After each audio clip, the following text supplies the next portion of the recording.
2025 সালের আপডেট অনুযায়ী 15 সেকেন্ডের নিচে রিলস ভিডিও দিলে মনিটাইজেশন হবে না। আপু 2025 সালের নতুন আপডেট কি, আর 2025 সালের নতুন আপডেট অনুযায়ী কিভাবে কাজ করবেন, রিলস ভিডিওর রেশিও কত, অথবা রিলস এবং বড় ভিডিও রেশিও আসলে কত অনুপাতে রাখতে হবে। আপু প্লিজ যদি ডিটেলস জানেন একটু জানাবেন। এই প্রশ্নগুলি আমার না, এই প্রশ্নগুলো কিন্তু সবই আমার স্টুডেন্ট আপুদের এবং কিন্তু আমার ভালোবাসার ফলোয়ারদের, যারা আমাকে ফলো করে থাকে রেগুলার, তারা কিন্তু অনেকে কিন্তু আমাকে এভাবে করে রিকোয়েস্ট করে সবটা জানার জন্য। হ্যালো এভরিওয়ান, আসসালামু আলাইকুম। কি অবস্থা সবার, কেমন আছেন সবাই? আশা করছি সবাই অনেক বেশি ভালো আছেন। আবহাওয়া চেঞ্জ হচ্ছে তো দেখা যাচ্ছে আমার পরিবারের কিন্তু সবাই 15 দিন হচ্ছে অসুস্থ আছি। সবাই একটু দোয়া করবেন আমার ছেলে মেয়ের জন্য, আমাদের জন্য দোয়া করবেন। তো চলেন মূল টপিকে চলে যাই। আজকে ভিডিওটি কিন্তু একটু হেল্পমূল ভিডিও। আমি অসুস্থ অবস্থায় কিন্তু আপনাদেরকে টিপসমূলক ভিডিও দেবার চেষ্টা করছি, কারণ অনেকে প্রশ্ন করে থাকছেন, প্রত্যেকের রিপ্লাই করা আমার পক্ষে পসিবল হচ্ছে না। তো চিন্তা করলাম একটা ভিডিও আকারে শেয়ার করে ফেলি। তো আসেন রিলস ভিডিও নিয়ে একটু কথা বলি।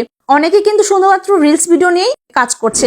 অনেকে আমাকে প্রশ্ন করে থাকেন যে আপু রিলস ভিডিও নিয়ে কাজ করলে কি মনিটাইজেশন পাবো না, বড় ভিডিও কি দিতেই হবে? 2025 সালের আপডেট অনুযায়ী আসলে কি বলে এগুলা কথা? তো কথা হচ্ছে যে দেখেন, রিলস ভিডিও নিয়ে কাজ করলে কিন্তু আপনি মনিটাইজেশন পাবেন, তবে কন্টেন্ট মনিটাইজেশন পেতে হলে কিন্তু আপনাকে রিলস ভিডিওর পাশাপাশি বড় ভিডিও দিতে হবে। কিভাবে দিতে হবে সেটা আপনাদেরকে বলে দিচ্ছি। রিলস ভিডিও যদি রেগুলার 2 থেকে 3টা দেন, বড় ভিডিও অবশ্যই একদিন পর পর দেবার চেষ্টা করবেন। যদি একদিন পর সমস্যা হয়ে থাকে তাহলে অবশ্যই চেষ্টা করবেন 2 দিন পর পর দেওয়ার জন্য। 2 দিন পর পরও যদি প্রবলেম হয় তাহলে সপ্তাহে মিনিমাম 2টা করে দেবার চেষ্টা করবেন। এখন আসেন রিলস ভিডিওর লেন্থ কত হতে হবে। 15 সেকেন্ডের নিচে রিলস ভিডিও দিলে কি মনিটাইজেশন হবে? 2024 এর আপডেট অনুযায়ী কিন্তু রিলস ভিডিওর লেন্থটা ছিল 15 সেকেন্ড থেকে 90 সেকেন্ডের মধ্যে। আপনাকে কিন্তু 15 সেকেন্ড থেকে 90 সেকেন্ডের মধ্যে রিলস ভিডিও করতে হবে। এখন 2 থেকে 3টা যদি রিলস ভিডিও আপনি দেন, তাহলে চেষ্টা করবেন যে কোনো একটা ভিডিও 15 সেকেন্ড রাখার জন্য, আর বাকি 2টা 10 সেকেন্ড রাখলে হবে। আগে কিন্তু দেখতাম যে অনেকে 4 থেকে 5 সেকেন্ডের রিলস ভিডিও রাখার চেষ্টা করতো, এতে করে কিন্তু বোঝা যেত না যে আসল ভিডিওটা কেমন, কারণ একটা ভিডিও বোঝার জন্য হলেও কিন্তু 10 সেকেন্ড রাখতে হবে। আর ভিডিওর কোয়ালিটিটা কিন্তু অবশ্যই সুন্দর করার চেষ্টা করবেন। আমি কিন্তু এই ভিডিওর লাস্টে দেখি ভিডিওগুলো কিভাবে শুট করবে। তো দেখা যাচ্ছে আজকে ভিডিওটি কিন্তু অনেক বেশি হেল্পফুল হতে চলেছে। ভিডিওটি শেয়ার করে কিন্তু আপনার টাইমলাইনে রেখে দিতে পারেন। তো এখন আসেন যে ভিডিও কখন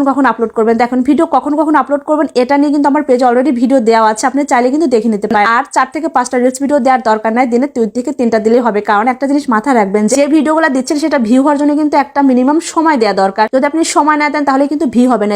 এজন্য দিনে 3টা করে রিলস ভিডিও আপলোড করবেন। এখন আসেন রিলস ভিডিওর রেশিও কত অনুপাতে হতে হবে। রিলস ভিডিওর রেশিও কিন্তু বরাবরই 9:16 অনুপাতে হতে হবে। এটা কিন্তু কখনোই চেঞ্জ হয়নি, না 2024 চেঞ্জ হয়েছে, না 2025 সালে চেঞ্জ হয়েছে। যেহেতু 2025 সাল পড়ে গিয়েছে, আপডেটের কিন্তু শেষ না, আপডেট আরো সামনে আসতেছে। যা আপডেট আসবে আপনারা কিন্তু আস্তে আস্তে সবটাই জানতে পারবেন, কোনো সমস্যা নেই। এখন রিলস ভিডিও শুট করবেন কিভাবে? সবসময় কিন্তু ফোনটা লম্বালম্বি ধরে ভিডিও শুট করবেন। ভিডিও কিন্তু কখনো পাতাল ক্যামেরা শুট করতে যাবেন না, ঠিক আছে? আর ভিডিও কিন্তু সবসময় চেষ্টা করবেন এক অ্যাঙ্গেল থেকে না, বারবার অ্যাঙ্গেল গুলো চেঞ্জ করার চেষ্টা করবেন, ঠিক আছে? এখন আসেন বড় ভিডিও রেশিও কত অনুপাত হতে হবে। বড় ভিডিও রেশিও যদি আপনার ইনস্টাগ্রাম আইডি থাকে তাহলে 1:1 অনুপাতে এডিট করে কিন্তু সেটা করতে পারবেন। আর যদি না করেন তাহলে 4:5 দিবেন, অথবা 9:16 দিলে কিন্তু কোনো সমস্যা নাই, ঠিক আছে? আগে যেমন আমি নিজেও 3:4 অথবা 4:5 অনুপাতে রেশিও দিতাম, কিন্তু এখন সেটা আর দেই না, 9:16তেই দিই। তো আপনার ইচ্ছা আপনি কিভাবে এডিট করবেন। আজকের ভিডিওটা আপনাদের কাছে ভালো লেগে, যদি ভালো লেগে থাকে অবশ্যই কমেন্ট করে দিবেন। সবাই ভালো থাকবেন, আল্লাহ হাফেজ, আসসালামু আলাইকুম।